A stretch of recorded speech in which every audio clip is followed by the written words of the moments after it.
Negotiating strategy. Negotiating strategy is going to help you whether you're at a flea market, a thrift store, or dealing with somebody from Craigslist. Anytime you're dealing face to face with someone, that's when you're going to pull out some of these negotiating strategies and tricks. Now, I've learned a lot of these from the real world, from actually negotiating at flea markets. As I mentioned earlier, I grew up selling at flea markets, so I come from the world of being able to negotiate prices. So let's look at a few of these strategies. I think they'll really help you to get amazing deals. The first one I call, how much is this? And as you can see here, I say, don't name it. Okay. Have you ever heard that phrase, when there's a family that picks up a stray puppy or a stray kitten and they say, don't name it because you get attached to it? Well, this is a similar take on that. This is what we're talking about here is when you pick up an item. Let's say you're at a flea market and you pick up an item, and let's say it's a toy, okay? So you're picking up this toy, and instead of telling the seller, how much is this toy? Or let's get even more detailed. Let's say that it's a Star Wars action figure, okay? So instead of asking the seller, how much is this Star Wars toy? Or how much is this Star Wars figure? Okay? We don't even want to give it that credibility or that weight. So what we want to do is just say, how much is this? That psychologically gives the seller a sense that you're not that interested in it. You're just kind of curious. You're not really attached to the item. See, if you were attached to the item, you'd know exactly what it was and you would call it what it was. So by saying, how much is this? You're automatically devaluating the item in the seller's eyes as well as in your own eyes. And it helps to kind of start the conversation off as, a little less valued in terms of that item.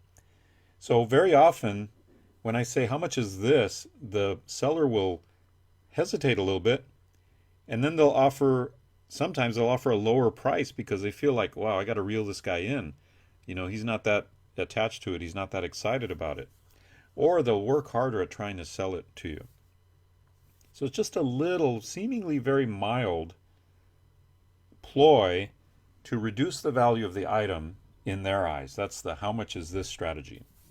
Then what I do, as soon as they give me a price, I instantly make a grimace and I put the item down really quick. Now, I do this when I know there's nobody around me that's going to pick up the item and grab it and buy it right away, okay? So be sure that you're aware of your surroundings, and if there's nobody else around you and you say, how much is this? And they give you a price, you immediately just put it down and almost act like you're mad or you're offended that they gave you such a price. Like, how ridiculous, that kind of a look. So you immediately put it down and you just kind of start to walk away. And that's the walk away and linger strategy, okay? If you're really interested in the item, the last thing you want to do is show interest in the item. So you walk away and you start looking at other things. But you've already implanted in that seller's mind that, wow, I charged too much for that because he just put it down, wasn't even interested. I guess he wasn't that interested in the item. What that does in the seller's mind is it makes them want to sell the item to you even more. It makes them want to appeal to you and make a deal somehow. It's real interesting psychology. And the reason I know this is I was a seller for many, many years growing up. I started selling at flea markets when I was 7, and all the way till I was about 20, 21 years old, I was selling at my parents' flea market business. And so I've been on both sides of this. So that's why I can tell you this is a very, very effective strategy. How much is this? Don't name it. Instant grimace, put it down, walk away, but linger, hang around in the area, maybe look at a few other things, maybe even do it again. Ask, how much is this? And they give you a price and just put it down and linger again, And then what you might do is say, well, the problem is, and now you give a problem. What's the reason that you don't think it's worth that much? Now, this is an unspoken conversation. You're not saying it's not worth that much to me. You're not overtly saying I'm interested in this item. What you're saying is the problem is, and then you say, well, it's got this nick right here, it's got this scratch, or it doesn't work, or it's missing its batteries, or it's missing this part, or whatever. So you give a reason why, in your mind, it's just not worth that much to you. This is a great statement to say, well, the problem is, because now you're giving the seller a problem that they can solve. How can they solve it? By offering it to you at a lower price. I call this the second time's the charm. Sometimes you're just going to completely walk away and not even, you're going to do the instant grimace and put it down and then just walk away. You're gone. And now that really kind of makes the seller feel like, wow, I asked way too much for that. Maybe next time I'll offer less.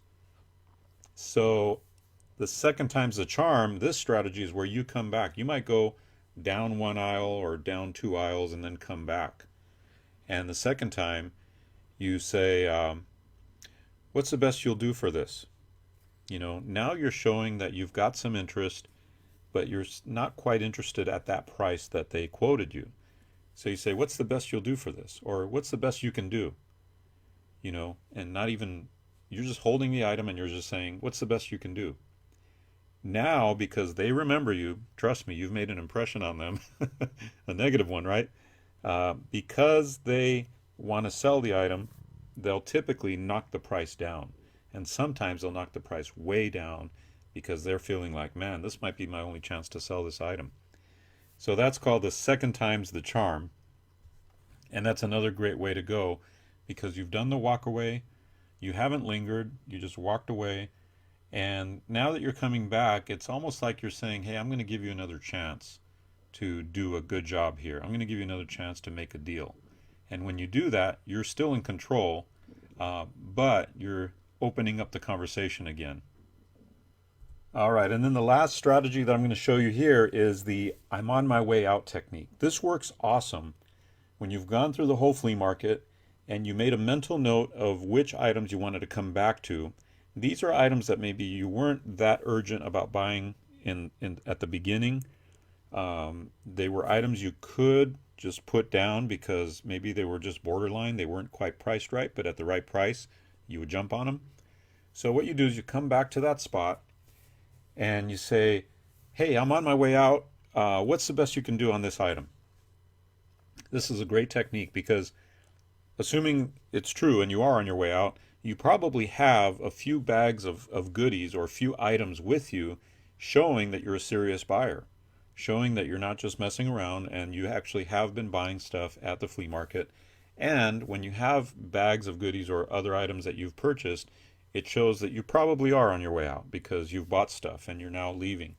So this is great because when you say I'm on my way out, it kind of triggers, they remember you a little bit. And it's also saying subconsciously, this might be your last chance to sell this. I was the only one or the only person that was, somewhat interested. If somebody else were more interested, they would have purchased it, but they haven't.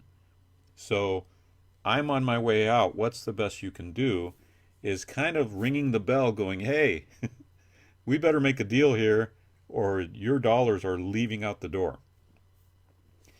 And this has worked tremendously well for me in many, many times. I remember once I saw a Tony Robbins DVD set that I ended up selling for $120, and I got it for $10 using the I'm on my way out technique. And there's another thing about this, and that is that when you are on your way out, you're seeing the flea market at a different developed stage, because flea markets develop over time in the morning. In the very beginning, at the very beginning of the morning, things are just starting to be put out. Then as the morning goes on, more and more things are being put out, and things are being put out in a more organized way. And then as it matures, all the stuff is put out that could possibly be sold. So there's a kind of a developing process, and that's one of the reasons I recommend that you walk the flea markets more than once, maybe twice. If you're really active and really in shape, maybe 3 times, because it actually literally changes from moment to moment as more and more stuff gets put out. So the on my way out technique is awesome. It works great. It gives the seller a chance to sell that item to you before you leave out the door, never to be seen again.